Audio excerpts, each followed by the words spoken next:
Hello and welcome to my channel. Today I want to talk to you about collé. And if you're enjoying these videos, I'm going to encourage you to click on subscribe. That will help me with the whole YouTube thing. It will also just encourage me just to make more of these, okay? What do you remember I said about bowings? Well, a lot of our terms are French. And we've got this awesome word colle, C-O-L-L-E, accent aigu. And what that means is, in French, what it means is glued, but you can also think of sticky. And we do this with our bow. When we change directions in our bow, we want to have a clean start to the sound. Now, when you listen to string players, you hear a lot of, you hear it legato, right? But if you listen very, very carefully, and I'm kind of exaggerating just because I'm making a video, you hear a little bit of a sound. That's me using collé to start the bow direction change.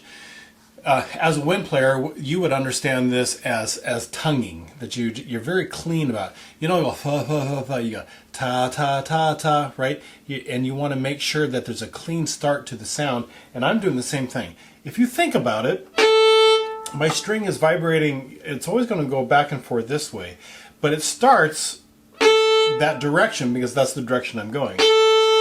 When I change bow directions, I have to start it again, but now it's doing the opposite. It starts in the opposite way. Does that kind of make sense? So, and if I don't use collé, I don't really catch the string, and you kind of get the sense of overtones, and it's not clean.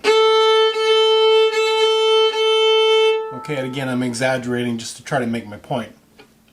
But collé is very, very important. And again, it's for all bow changes. Whether I'm playing short staccato passages or legato passages,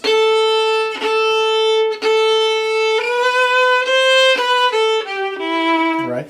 It's very important that I just give it a little bit of weight in the bow to get it to stick. So that brings me to my next point. How do you do collé? Well, it depends on where you are in the bow. If I'm at the frog, all right, I remember the tone production video, there's a lot of weight here. And it's very easy. I almost have to let up the weight in a way, just to make sure I don't crunch the sound. It's very, very, very easy. But as I travel to the tip, do you remember what happens? The natural weight from my hand goes away the more I travel to the tip. And when I'm at the very, very tip, I have to add a lot of weight to get the same kind of sound. And what am I doing? Palms out. I'm adding weight to my bow, and the fancy word is pronating. I'm pronating into that bow, and that's how I get collé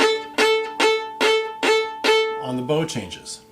One professor always told me you just always have to be into the string. You're always into the string. If I'm not into the string, then my sound goes away. That's discussed more on the pronating or the tone production video. But for right now, just have to understand, I need a little bit of extra weight in my bow to make it speak. Okay, so whether you're on violin, viola, cello, or bass, it doesn't matter.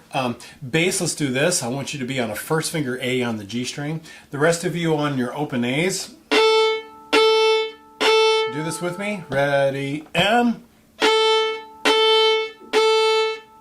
now on purpose I'm putting a little space between the notes so that you have an extra little moment to really get into the string.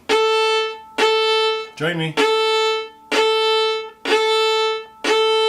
Now let's put no space in between, but keep the weight into the string.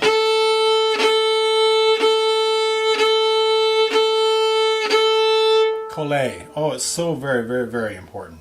Okay?